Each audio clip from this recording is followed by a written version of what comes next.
Kiranya pelayanan gerejamu ini bisa membawa banyak orang bisa percaya Yesus, baik di Kuburaya, Pontianak, Sungai Raya Dalam, bahkan di Siantan.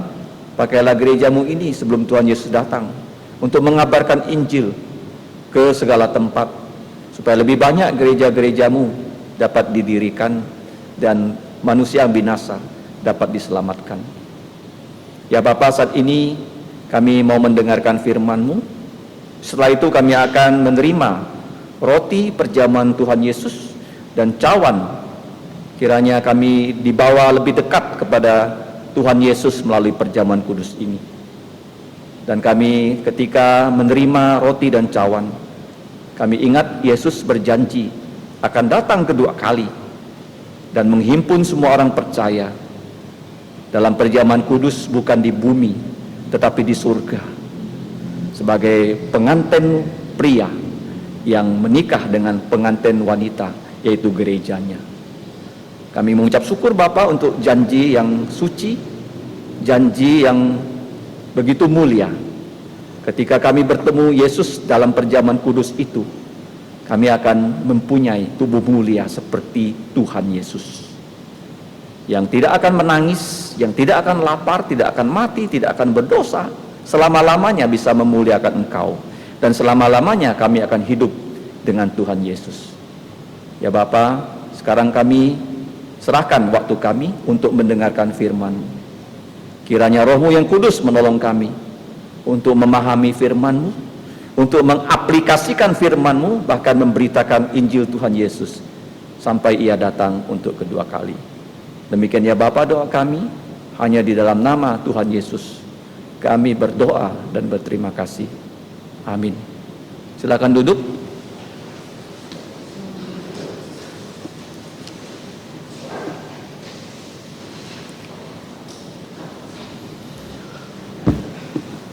Kita bersyukur pada Tuhan karena kita sudah masuk ya bulan ke-7. Kita juga belajar dari Kisah Rasul pasal 7. Ini merupakan pasal yang paling panjang di Kisah Para Rasul. Kalau kita membaca dari ayat 1, pasal ini akan berakhir di ayat 60. Tetapi pagi ini kita hanya akan merenungkan dari ayat 1 saja sampai ayat 19, walaupun tadi kita sempat membaca sampai ayat 29. Nah, di sini judul khotbahnya adalah pengabar Injil yang berwajah seperti malaikat. Nah, hanya di dalam Alkitab ada kesaksian tentang malaikat. Malaikat pernah disaksikan oleh bangsa Israel, khususnya di Kisah Para Rasul, yaitu waktu Yesus sudah naik ke sorga. Ada dua malaikat datang memberitahu kepada semua murid Yesus bahwa Yesus akan datang dengan cara yang sama. Di luar Alkitab ini kita tidak tahu tentang malaikat. Nah, kenapa kita mengenal pengabar Injil ini sebagai pengabar Injil yang mempunyai wajah seperti muka malaikat? Itu dapat kita baca di pasal 6 ayat 15.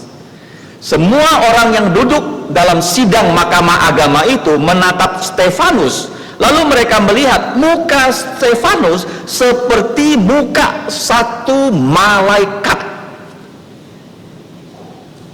Muka malaikat adalah muka yang bercahaya, dan pakaian mereka itu putih. Mereka itu malaikat-malaikat yang setia, yang tidak pernah jatuh dalam dosa. Sehingga manusia yang bertemu dengan malaikat, mereka akan menjadi seperti orang mati. Karena malaikat itu dia mewakili Allah, menunjukkan kesucian kepada manusia, dan kita manusia orang yang berdosa. Presiden pun kalau jumpa malaikat akan menyembah ya kepada Allah seperti orang mati.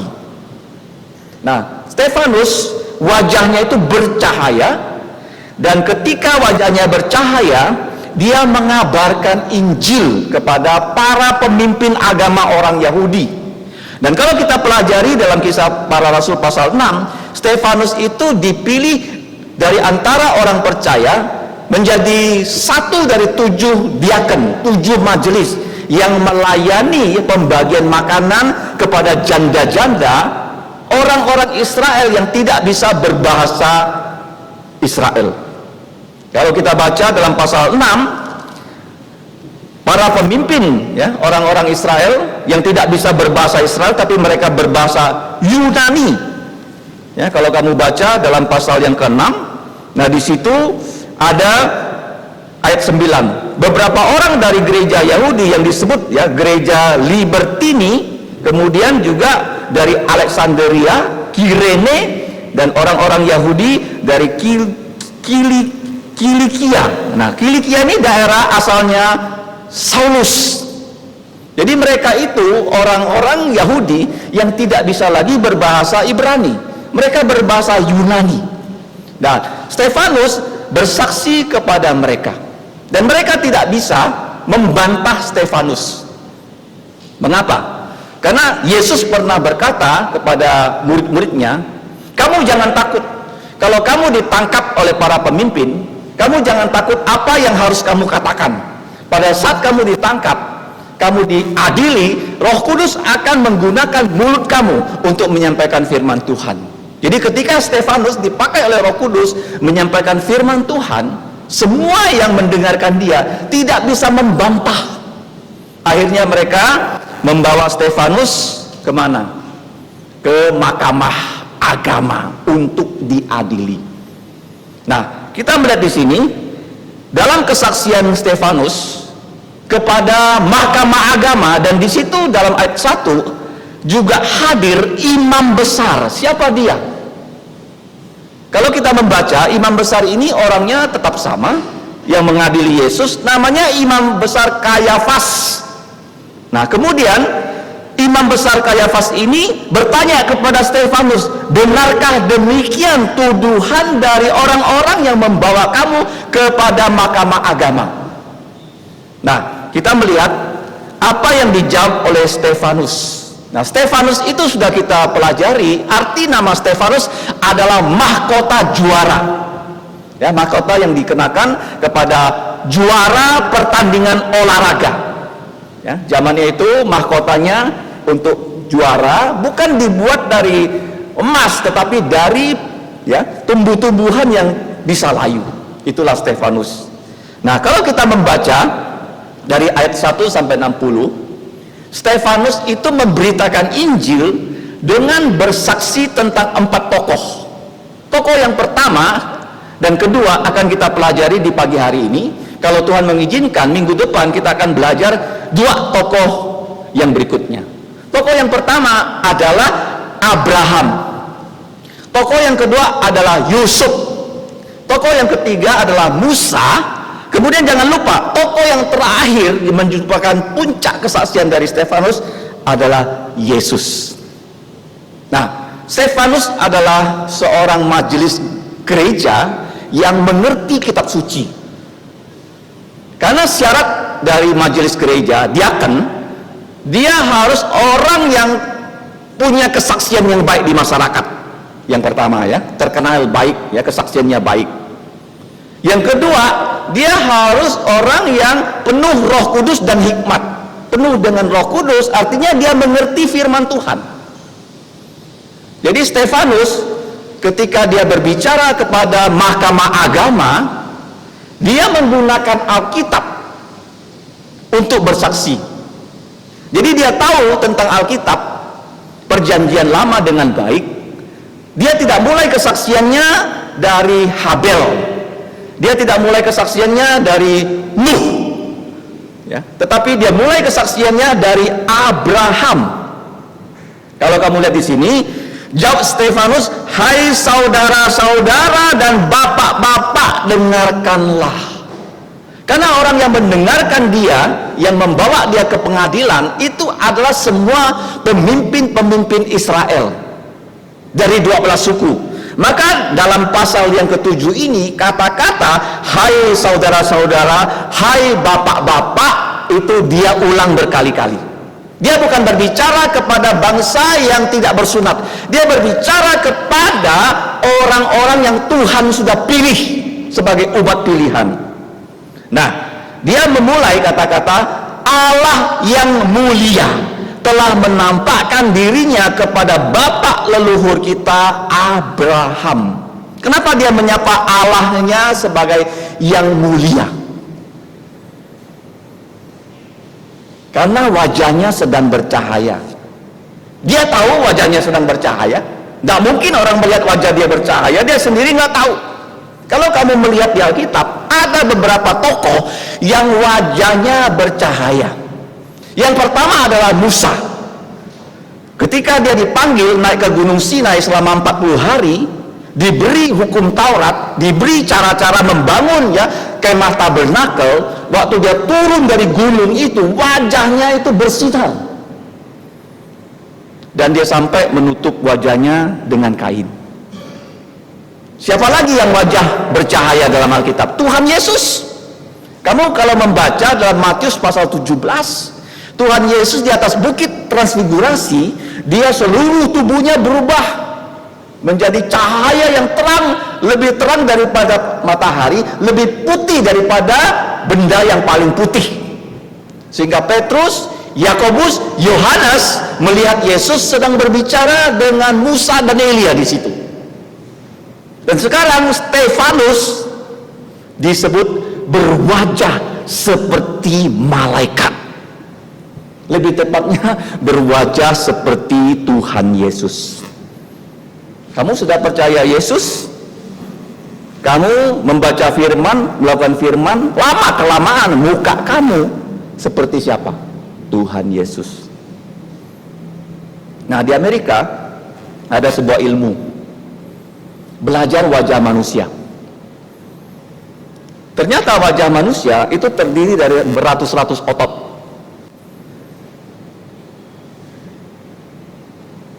Orang yang belajar wajah manusia, dia tahu, begitu dia melihat orang ini, oh ini adalah penjahat, dia tahu. Dari wajah itu nggak bisa membohongi orang. Apakah dia orang itu baik atau orangnya lemah lembut, nggak bisa bohong.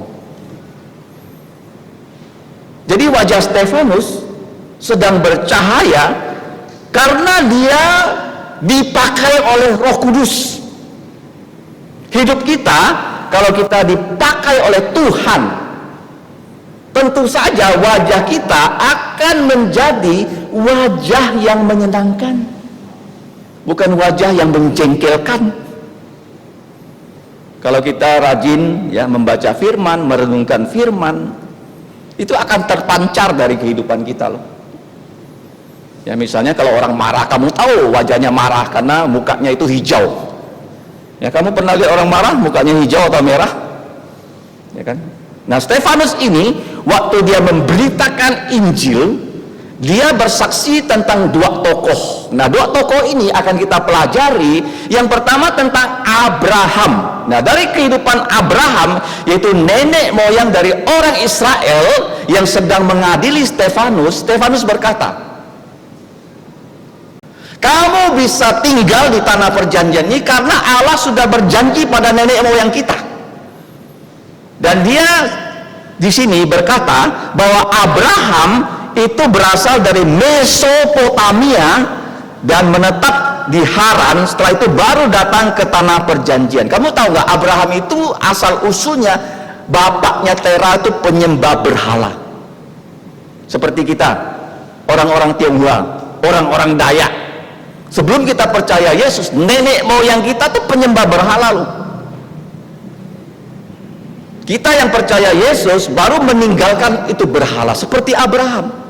Nah, kita belajar dari kehidupan Abraham, ada 4 hal yang Allah lakukan. Lebih daripada itu karena keterbatasan waktu, kita belajar 4 hal. Yang pertama sampai yang keempat itu saya beri dengan awal A, B, C, D. A.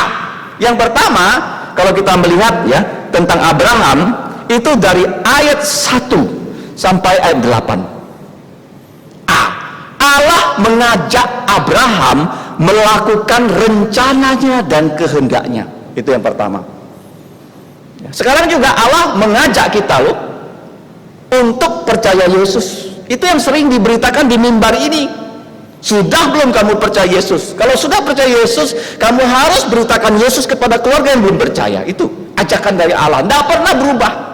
Tapi ajakan Allah kepada Abraham, mengajak Abraham melakukan rencana Allah, sehingga dari keturunan Abraham akan lahir Tuhan Yesus. Bedanya dengan kita, Abraham menurunkan Tuhan Yesus, sekarang Allah mengajak kita percaya Tuhan Yesus. Ajakannya sama. Itu yang pertama. Yang kedua, B. Abraham setelah diajak Allah diberi nama baru. Nama yang diberikan oleh Bapak Abraham, Terah, kepada dia adalah Abram. Apa itu Abram? Abram itu artinya bapakku hebat, ya. Jadi orang kalau melihat Abraham, orang akan ingat Terah. Oh, kenapa Abraham begini? Oh, bapaknya itu Terah hebat. Tetapi oleh Allah namanya diganti menjadi Abraham, bapak dari bangsa-bangsa.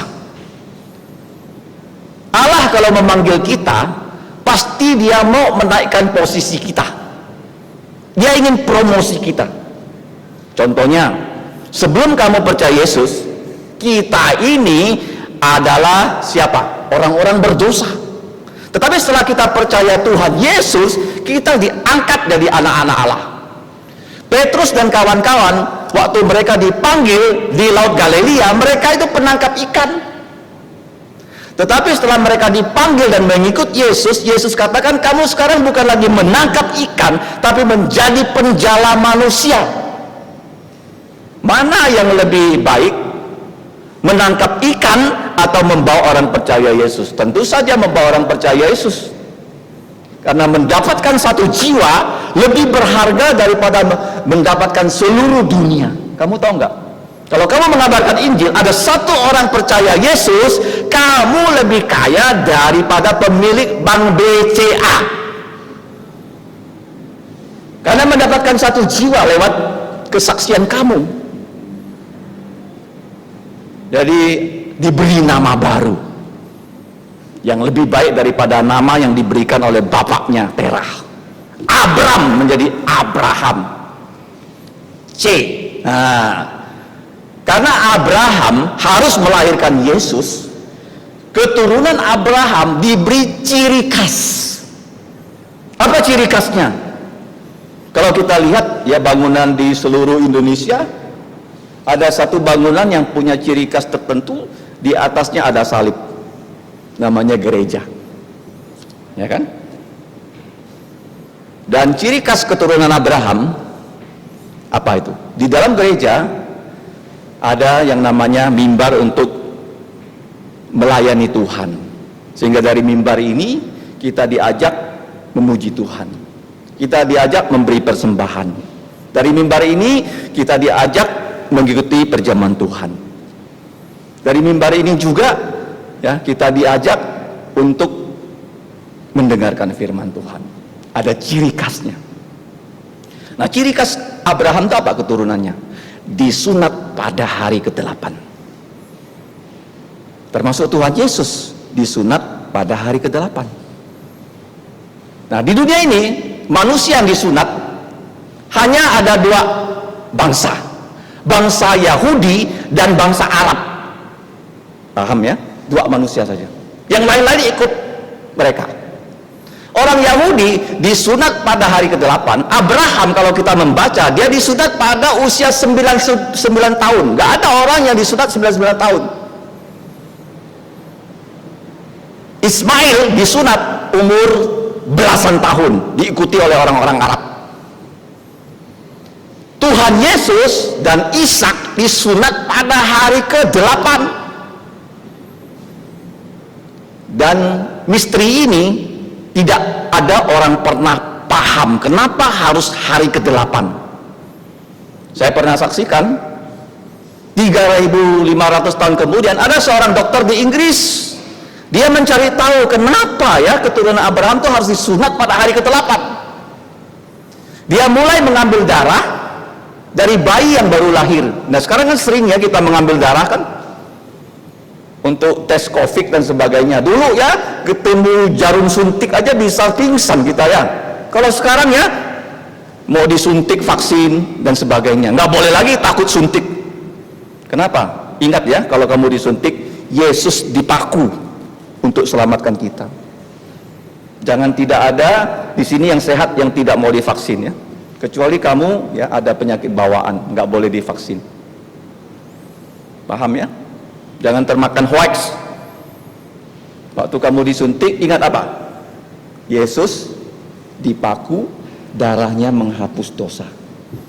Nah, kenapa di sunat hari ke-8? Dokter ini di Inggris, dia mengambil darah manusia. Dia ingin melihat ya, darah manusia pada hari pertama penggumpalannya seperti apa. Ternyata sudah bisa sedikit menggumpal. Kalau disunat pada hari pertama bahaya. Darah tidak bisa menggumpal, bayinya bisa mati. Hari kedua bagus, lebih bagus. Hari ketiga naik grafiknya. Sampai hari ke-8 disimpulkan darah bayi itu seperti darah orang dewasa, sudah menggumpal sampai titik paling tinggi. Ciri khas keturunan Abraham disunat pada hari ke-8. Ciri khas ya. Orang Arab umur berapa? Belasan tahun. Ya kan? Beda kan? Kenapa? Karena Tuhan yang menciptakan tubuh manusia. Dia tahu hari keberapa harus disunat. Yang waktu itu Abraham nggak pernah belajar tentang darah, tapi diberi perintah dia taat. Abraham diajak ya menuruti rencana Allah. Yang kedua, B ya diberi nama baru. C, ciri khas keturunan Abraham adalah sunat. Sunat itu di gereja sekarang digantikan dengan perjamuan kudus. Gereja kalau tidak ada perjamuan kudus itu bukan namanya gereja. Jadi kamu kalau sudah umur 12 tahun lahir dari keluarga Kristen harus belajar pengetahuan dasar Alkitab dan dibaptis dewasa atau reafirmasi iman sehingga nanti bisa ikut perjamuan kudus. Karena ini menggantikan sunat dan Paskah. Karena setelah kamu ya dibaptis dewasa baru kamu boleh ikut perjamuan kudus. Ingat ya. Ciri khas gereja adalah ciri khas Israel rohani. Yang berikutnya, yang keempat, D. Apa itu D? Allah mengatakan kepada Abraham, kalau kita baca, keturunanmu akan diperbudak, ayat 6. Dianiaya 400 tahun lamanya di sebuah negeri yang asing. Setelah itu mereka akan dikeluarkan dari negeri itu ya, masuk ke tanah perjanjian, supaya di tanah perjanjian ini bangsa Israel beribadah, berkebaktian kepadaku di tempat ini.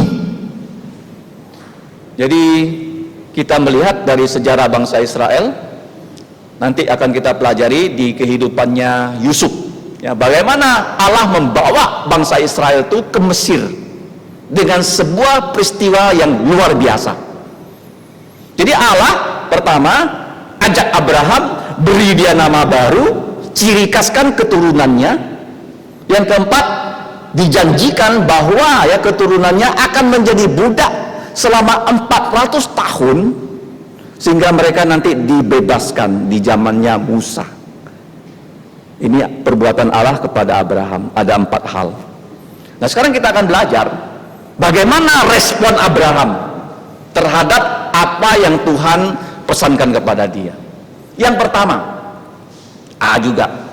Abraham dia atur kehidupannya untuk menuruti rencana Allah. Kalau kita melihat di sini, Abraham dari Mesopotamia kemudian pindah ke Haran. Jadi dari selatan dia naik ke utara, karena Mesopotamia ini artinya 2 sungai.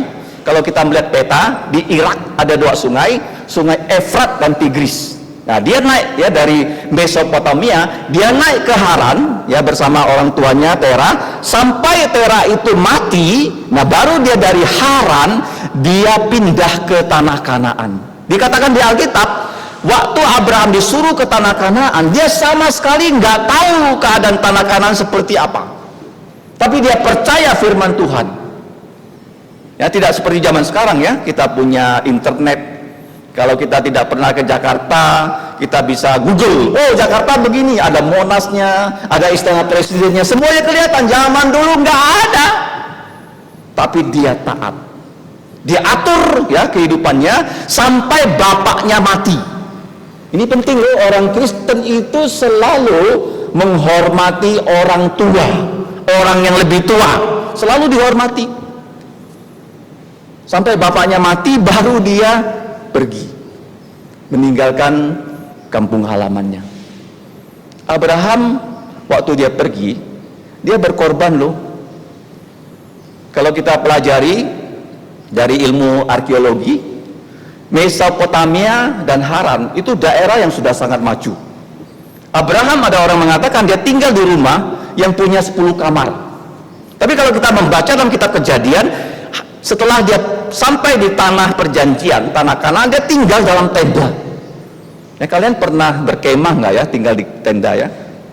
Abraham itu sejak dia pindah, dia tidak lagi pernah tinggal di rumah, tapi tinggal di tenda.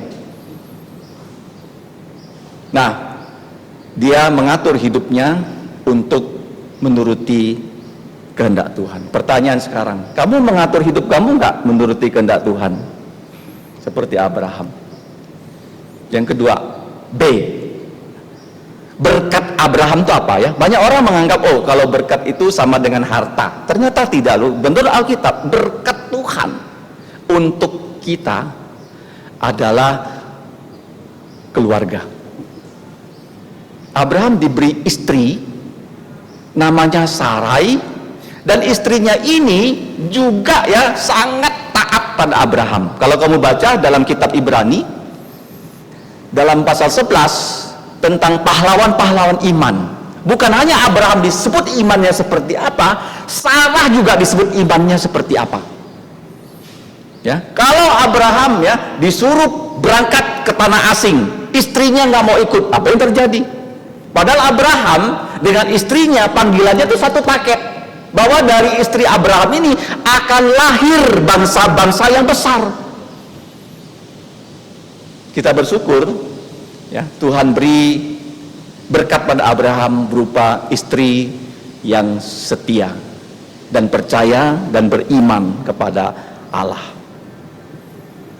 Tetapi yang C, cuma ya ada satu hal terjadi dengan istrinya.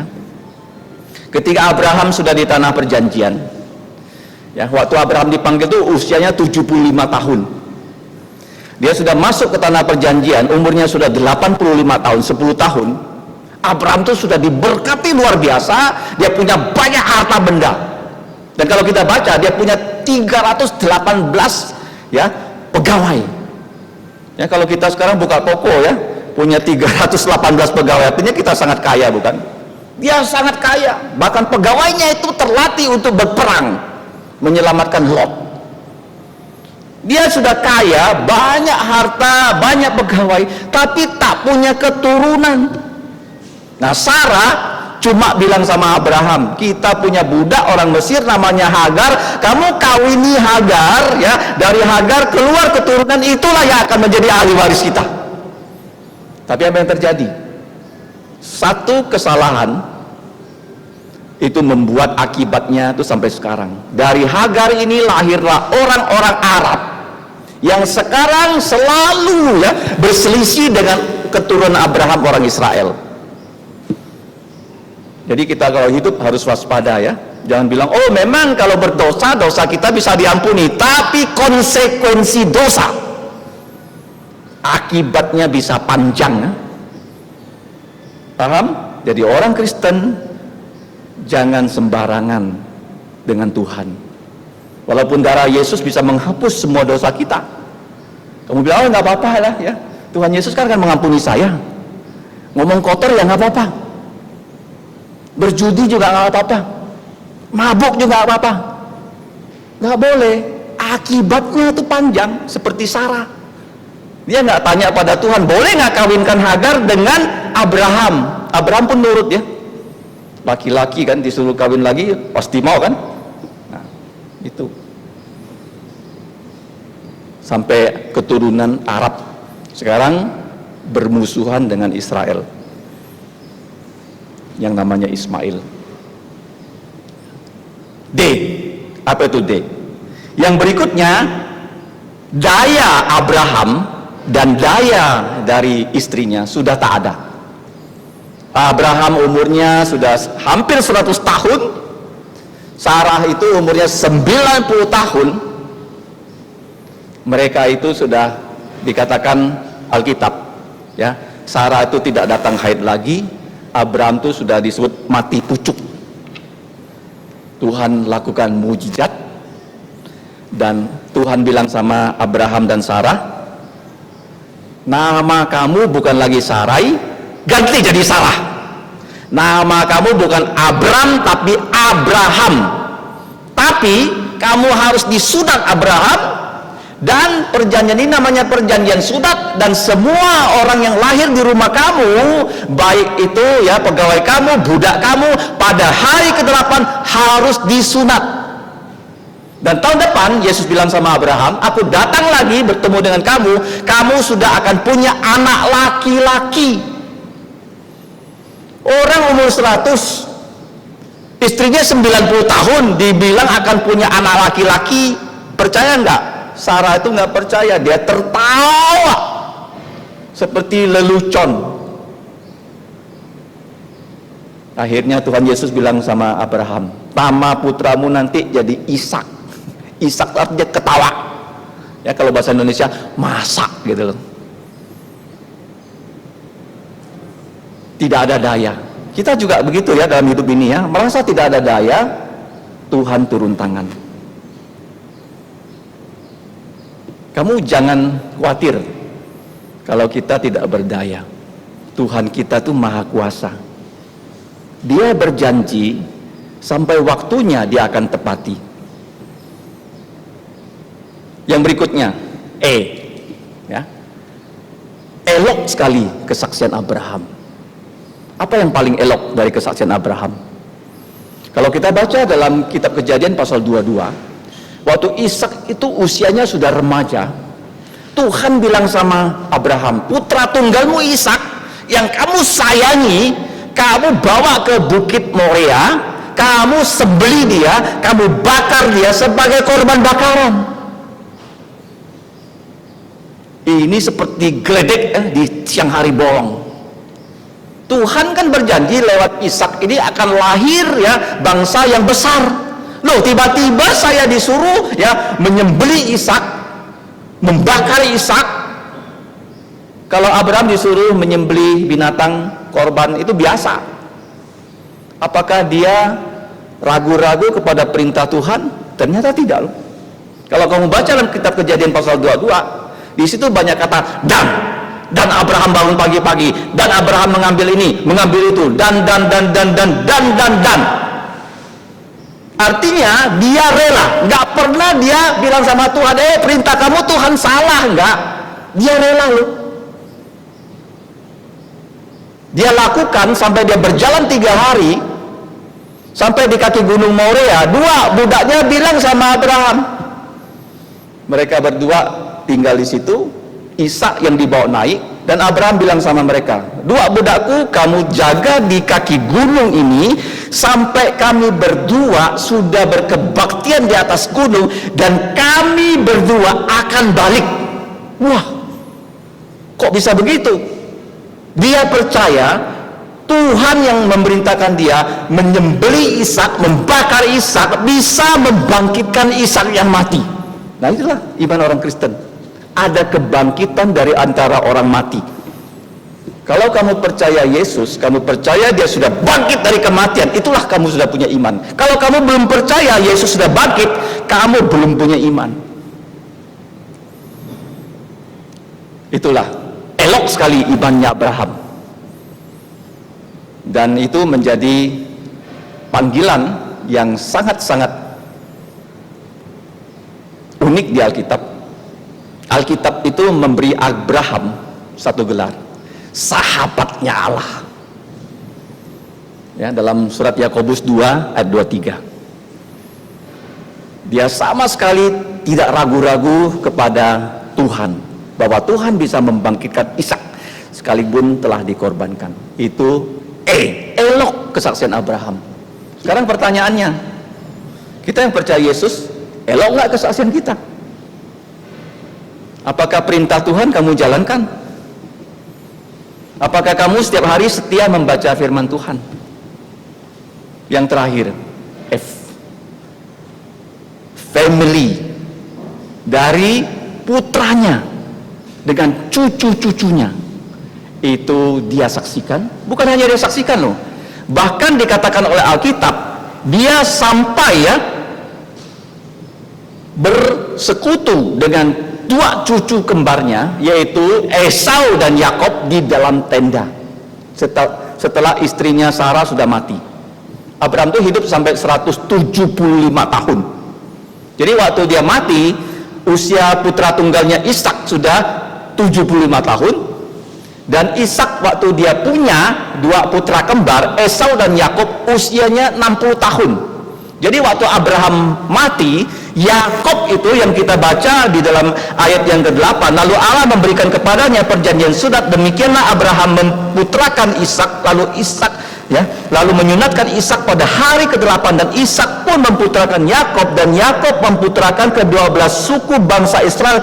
Jadi Ishak disunat hari ke-8, Yakob disunat pada hari ke-8, 12 suku disunat pada hari ke-8, dan Abraham sempat hidup bersama Yakob di dalam tenda. Apa maksudnya? Kenapa Abraham diberi panjang umur? Bukan hanya melihat Ishak itu nikah, tapi melihat Ishak yang mandul, sudah nikah 20 tahun tidak punya anak, mempunyai anak sampai usia 15 tahun. Yakob dan Esau diajak oleh Abraham ke dalam kemah. Kamu kalau sudah punya keturunan, ajak mereka ke gereja. Kamu kalau punya cucu, ajak cucu-cucu kamu bersekutu dalam kebaktian keluarga. Inilah Abraham, puncak imannya itu bukan saat dia mau menyembelih Ishak, tapi dia melihat Ishak punya dua putra, dan dua putranya itu diberi firman Tuhan oleh Abraham. Nggak ada ceritanya kalau saya sudah tua, sudah punya cucu cicit, saya nggak boleh mengajar mereka firman Tuhan. Di gereja kan banyak sekali ya pengajar firman Tuhan tuh remaja pemuda, enggak. Sampai kakek-kakek pun kita panggil mereka, anak-anak kecil, belajar firman Tuhan. Sudah belum kamu yang di rumah punya anak, punya adik, setelah kamu mendengarkan khotbah, ada nggak kamu ajak anak-anak kecil di rumah kamu sama-sama baca firman Tuhan dan belajar firman Tuhan? Seperti Abraham.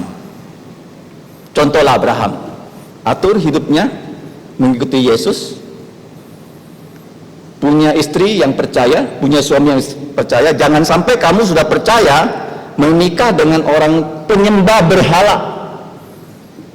Kalau kamu sebagai orang tua, ada anak kamu mau nikah dengan orang penyembah berhala, jangan restui, akan jadi malapetaka. Paham? Penting ya punya suami istri yang sama-sama percaya Yesus.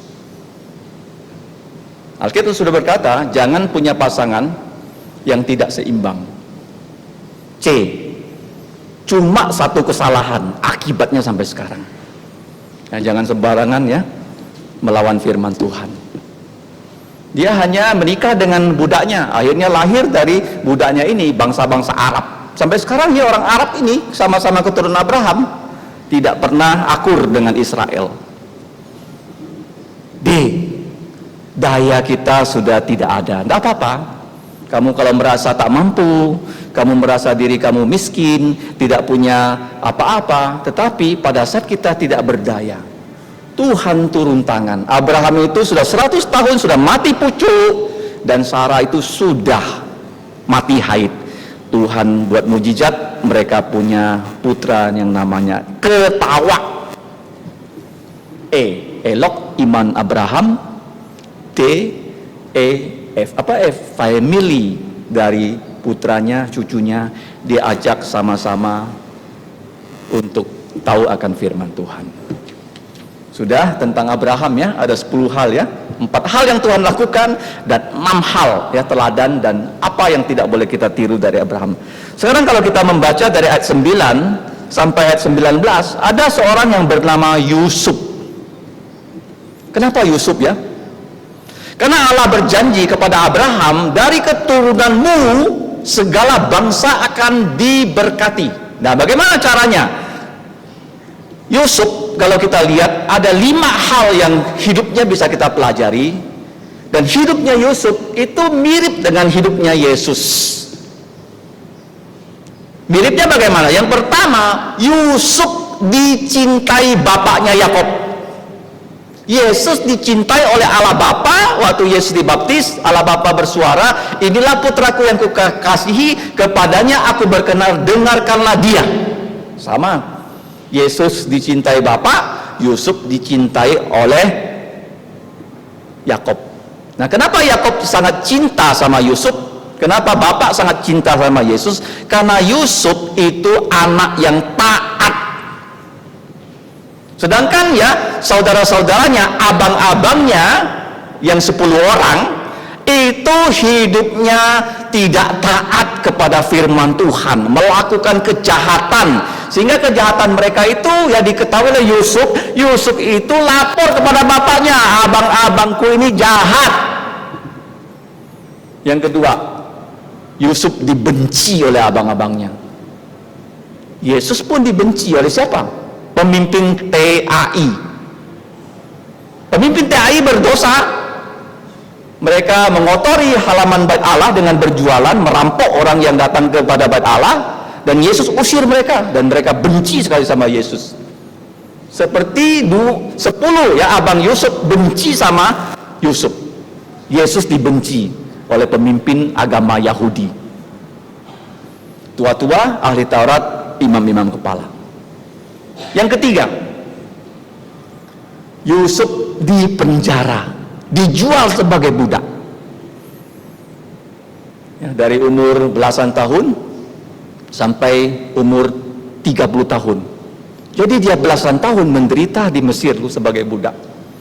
Sampai dia masuk penjara karena difitnah oleh istri Potifar. Mirip dengan apa hidup Yesus? Yesus akhirnya disalibkan, ya kan? Pada hari Jumat Agung Paskah tahun 30, Tuhan Yesus disalibkan. Seperti Yusuf ya, dimasukkan ke dalam penjara. Kemudian yang berikutnya, yang keempat, Yusuf setelah itu dipromosikan. Nah, promosinya bagaimana? Jadi waktu Yusuf di penjara, Yusuf bertemu dengan juru minum, juru rotinya Firaun. Mereka bermimpi, dan Yusuf menafsirkan mimpi mereka berdua. Dan Yusuf berkata, satu di antara kamu akan dihukum mati oleh Firaun, tetapi satu di antara kamu akan dikembalikan ke posisi semula oleh Firaun, menjadi juru minumnya Firaun. Pada saat kamu kembali kepada Firaun, kamu kasih tahu Firaun saja bahwa Yusuf ini masuk di penjara karena difitnah. Yesus kenapa disalib? Karena difitnah oleh pemimpin TAI. Dia tidak ada dosa, dia menanggung dosa-dosa kita. Sama dengan Yusuf. Jadi waktu juru minum raja itu kembali kepada Firaun, siapa yang lebih berkuasa dari Firaun di Mesir? Nggak ada kan? Dan pemimpin itu, juru minum raja, lupa kepada Yusuf. Ya, kadang-kadang kita ditolong orang, kita lupa orang menolong kita. Ya, seperti anjing gitu. Ya, sudah dikasih makan oleh majikannya, malah dia gigit majikannya kan? Ada kan anjing begitu kan? Kalau orang Tionghoa bilang tuh anjing yang gigit majikan tuh momuikewa. Ya, bahasa Hakka ya. Anjing yang tak ada ekor. Jadi dia ditolong oleh Yusuf. 2 tahun dia lupa sama Yusuf. Nah, bagaimana sampai dia ingat kepada Yusuf? Jadi Firaun itu bermimpi. Dia bermimpi tentang ya hal yang Tuhan akan lakukan di Mesir dan tanah Kanaan. Semua orang Mesir nggak bisa artikan mimpi dia.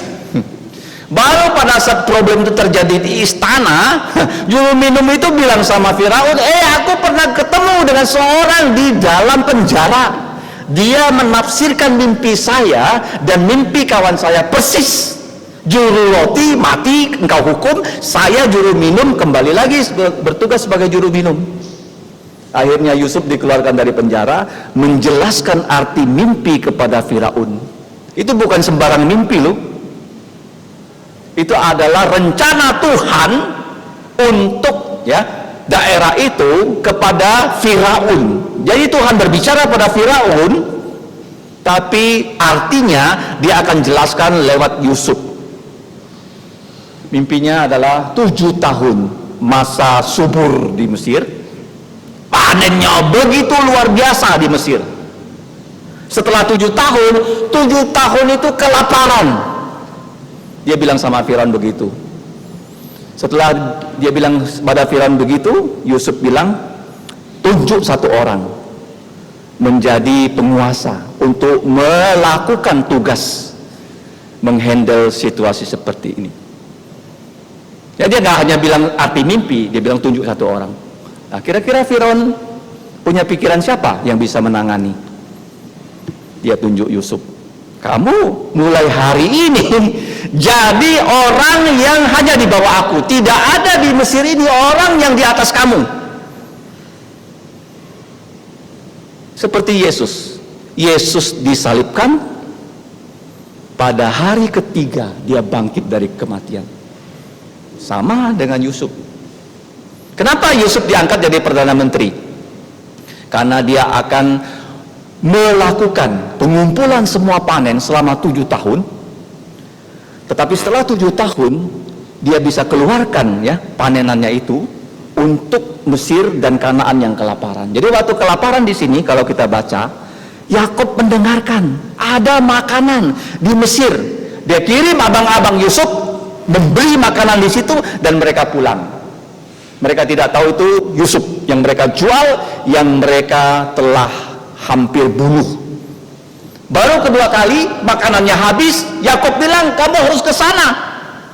Mereka bilang mana bisa kami ke sana, dia kan pesan bawa adik kamu yang paling kecil.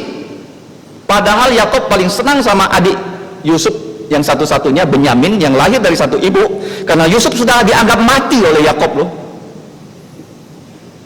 Akhirnya diizinkan oleh Yakub membawa Benyamin ke Mesir. Sesampai di Mesir, Yusuf sudah tak tahan. Dia baru di depan abang-abangnya mengakui dia adalah Yusuf. Setelah itu dia menangis luar biasa. Dan tangisan Yusuf kalau kamu baca dalam kitab Kejadian kedengaran sampai istana. Dan Firaun baru tahu siapa itu Yusuf. Dan akhirnya Yakub membawa 70 jiwa. Kalau kita baca, keturunannya semua pindah ke Mesir. Nah, promosi Yusuf sudah sampai di situ. Yang kemudian kenapa Yusuf itu menjadi penguasa? Karena Tuhan ingin semua keturunan Yakub dalam waktu 400 tahun dari 75 jiwa menjadi 2 juta jiwa, yang pada saat dipimpin Musa minggu depan akan kita pelajari, balik ke tanah Kanaan sudah bisa memiliki tanah. Ada tanah, kalau nggak ada orang mana bisa jadi satu negara. Tanahnya ada, rakyatnya sudah jutaan, diberi hukum Taurat, diberi pemimpin, itu menjadi satu negara Israel. Dari situ akan lahir Tuhan Yesus. Kamu lihat ya, rencana Allah itu begitu komplit loh. Dia bawa orang Israel ke tanah Kanaan, karena di tanah Kanaan itu bahaya. Kalau orang Israel tetap hidup di tanah Kanaan, mereka akan kawin campur dengan penyembah berhala.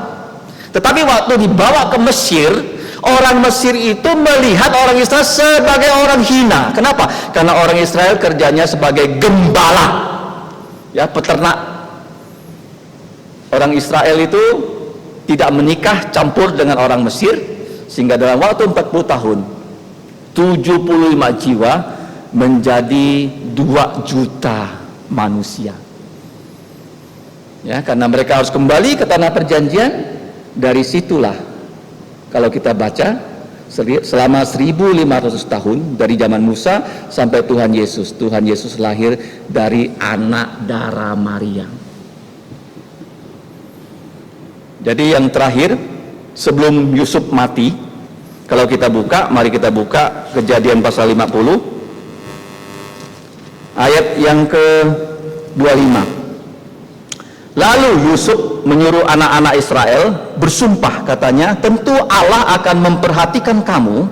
Pada waktu itu kamu harus membawa tulang-tulangku dari sini Mesir, ya. Kemudian matilah Yusuf berumur 110 tahun, mayatnya dirempah dan ditaruh dalam peti mati di Mesir. Dia bilangnya, saya akan mati tapi saya tidak mau ya dikubur selamanya di Mesir, dan satu saat waktu kalian orang Israel pergi dari Mesir seperti yang dijanjikan Allah kepada siapa? Abraham. Jadi Abraham itu bercerita pada Ishak, ada janji Allah bahwa keturunan orang Israel akan menjadi budak di Mesir selama 400 tahun. Itu masuk ke dalam otaknya Yusuf. Firman Tuhan kalau kamu dengar, jangan sampai di gereja kamu ngerti, pulang keluar udah habis.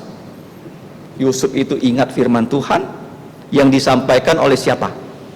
Ya, bukan bapaknya, bukan kakeknya, kakek moyangnya Abraham. Kiat haya Abraham, dia ngerti bahwa orang Israel memang akan ada di Mesir, tapi selama 400 tahun.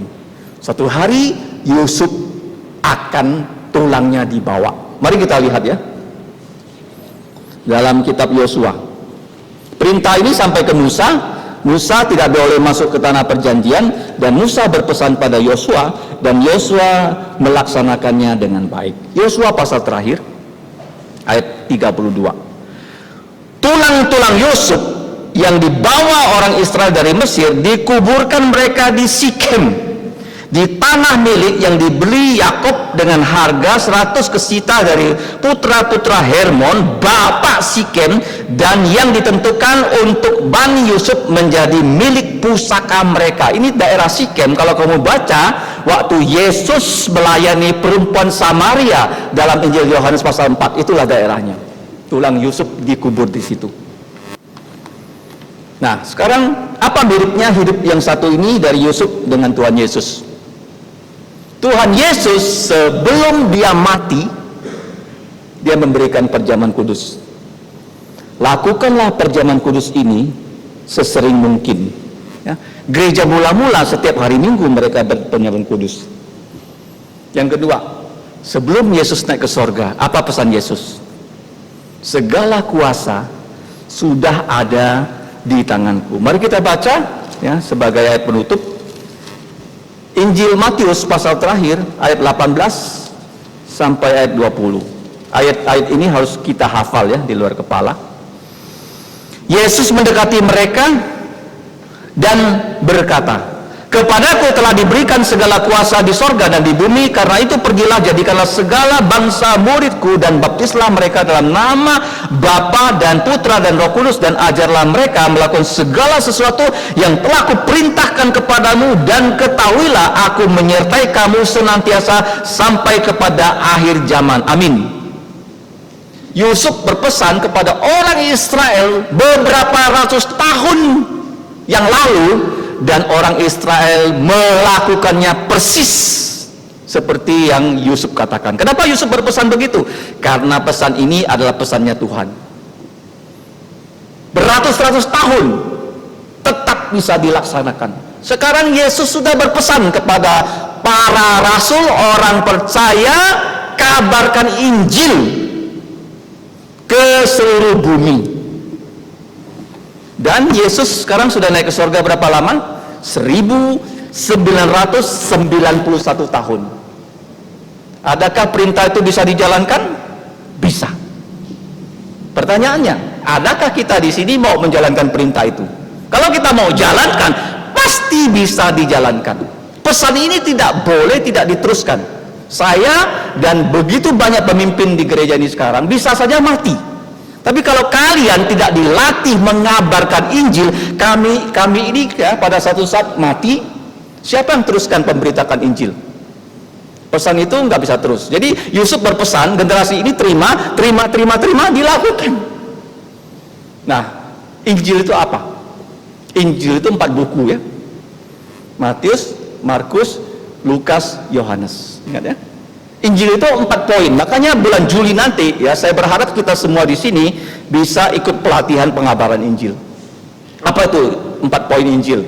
Dalam 1 Korintus 15. 1. Kristus sudah mati untuk dosa-dosa kita. Kedua, dia sudah dikubur. 3. Kristus sudah bangkit pada hari ketiga sesuai kitab suci. Yang keempat, Kristus menampakkan diri. Injil 4 buku, Injil 4 poin, Injil juga 4 perintah. Pergilah kamu, perintah pertama. Yang kedua, jadikanlah segala bangsa muridku. Ketiga, baptislah. Keempat, ajarlah. Jadi pesan ini seperti pesan Yusuf ya, kepada orang Israel beratus-ratus tahun yang lalu berhasil dilakukan. Yesus pun berpesan yang sama. Dan dia ingin kita melakukannya. Kalau kita punya niat, Tuhan akan buka jalan. Ya, pada zaman sekarang pemerintah itu ingin mencegah orang jangan sampai mati karena COVID-19. Di Jakarta banyak orang yang sakit COVID tidak bisa dapat rumah sakit karena penuh. Ya, kemarin saya dapat berita dari seorang kawan yang pernah memberikan persembahan kepada gereja kita, yaitu CCTV dan jet washer. Jadi berita yang saya terima, dia kena COVID dan oksigennya turun. Dia mencari rumah sakit, tidak dapat tempat. Ya, padahal dia masih sangat muda. Dan saya sempat ya berkomunikasi dengan saudara Ahok. Dan Ahok membantu dia karena ada rumah sakit di bawah Pertamina. Apakah dia masuk ke situ saya tidak tahu, karena rumah sakit Pertamina itu juga menangani COVID. Ahok mengatakan kirim kepada saya WA dari tes swabnya, dan saya akan minta ya dokter dari rumah sakit Pertamina untuk menghubungi keluarga itu. Sekarang kita berusaha mencegah jangan ada orang mati, jangan ada orang sakit. Kita punya tugas lebih penting loh, bukan hanya protokol kesehatan loh. Kabarkan Injil, selamatkan orang, jangan sampai mati di neraka. Ada nggak kamu beritakan Injil Yesus kepada orang? Ini sangat serius loh. Kalau kamu berhasil memberitakan Injil, ada satu orang karena anugerah Yesus percaya pada dia diselamatkan, itu lebih berharga daripada 1 juta manusia yang tidak mati karena COVID. Paham ya? COVID ini membuat orang takut mati kan? Tapi banyak orang mati bukan karena COVID. Ya, tadi pagi istri saya datang ke gereja setelah saya mengajar sekolah minggu, dia mengatakan ada satu kawan jatuh di kamar mandi, usianya ya lebih tua sedikit dari saya mungkin, atau lebih muda sedikit, kepalanya pecah, dan dia berpulang ke rumah Allah Bapa. Puji Tuhan dia sudah percaya Yesus. Kematian itu bisa menjemput manusia, tetapi kematian di neraka lebih mengerikan. Jadi kalau kamu baca COVID, jangan lupa ya di pikiran kamu, selamatkanlah jiwa dengan Injil Yesus. Ya. Kalau tidak ada Injil Yesus, orang akan mati binasa. Siapa yang punya Injil Yesus? Kamu dan saya yang sudah percaya Yesus. Jangan sampai tidak kasih tahu tentang Yesus seperti Yusuf pesan, tulangku bawa ke tanah Kanaan. Yesus berpesan yang sama. Perjamuan kudus, roti melambangkan tubuh Yesus, darah anggur melambangkan darah Yesus, dan beritakan Injil dengan pergi. Kalau kamu tak pergi, siapa yang pergi? Ya, gereja itu bukan hanya di sini loh. Kita bisa mendirikan gereja di mana-mana dengan memberitakan Injil seperti para rasul. Ya. Kita sudah belajar hari ini dari khotbah Stefanus, pengabar Injil berwajah seperti malaikat. Dia mengatakan kesaksian tentang 2 orang saja, padahal nanti ada 2 lagi minggu depan kalau Tuhan izinkan akan dikhotbahkan tentang Abraham, yang kesaksiannya sudah kita dengarkan. 4 hal Tuhan pesankan kepada dia, dan 6 hal yang dia lakukan. 5 hal boleh kita contoh, 1 hal jangan kita contoh. Sudah saya WA ya, ringkasan khotbahnya. Kalau belum ada, boleh minta ya kepada saya.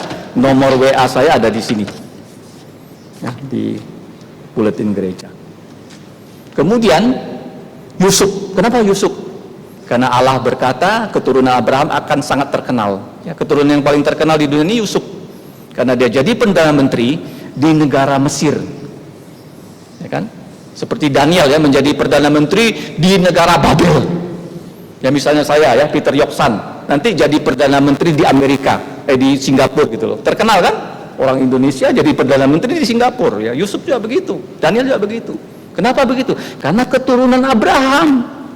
Allah berjanji, nggak pernah dia ingkar janji loh. Asal kamu rajin baca janjinya di Alkitab.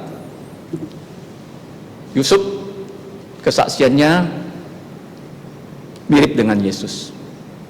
Kenapa mirip? Dikasih Bapa, dibenci saudara. Di penjara, Yesus disalib. Dipromosikan, Yesus bangkit dari kematian.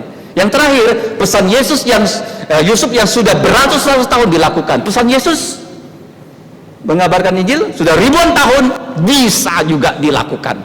Ya, asal kamu beritakan Injil, pasti ada orang percaya Yesus melalui kesaksian kamu dan kesaksian kita bersama. Mari kita berdoa. Bapa kami di surga, sungguh luar biasa dan maha kuasa firman-Mu. Kami mengucap syukur melalui kesaksian Stefanus yang penuh dengan Roh Kudus. Kami bisa belajar pelajaran rohani tentang Abraham yang Engkau berikan iman, dan juga Yusuf untuk melakukan kehendak-Mu di muka bumi. Demikianlah Bapa, kami pada hari ini yang telah mendengarkan firman-Mu, ada ajakan dari Tuhan Yesus supaya kami semua percaya Yesus seperti Abraham. Kiranya kami semua dapat percaya Yesus. Dan kami yang sudah percaya Tuhan Yesus juga mau menjadi saksi Tuhan Yesus di akhir zaman ini. Ya Bapa, ampunilah segala dosa dan pelanggaran kami, kalau kami dalam hidup kami yang lalu tidak dengan sungguh-sungguh menjalankan semua perintah-Mu. Tolonglah kami ya Bapa, di masa depan kami mau menjadi orang-orang yang taat seperti Abraham dan juga Yusuf, bahkan Stefanus. Demikianlah doa kami ya Bapa, yang kami naikkan dengan ucapan terima kasih. Hanya di dalam nama Tuhan Yesus Kristus kami berdoa. Amin. Selanjutnya kita akan mengikuti perjamuan kudus. Terima kasih.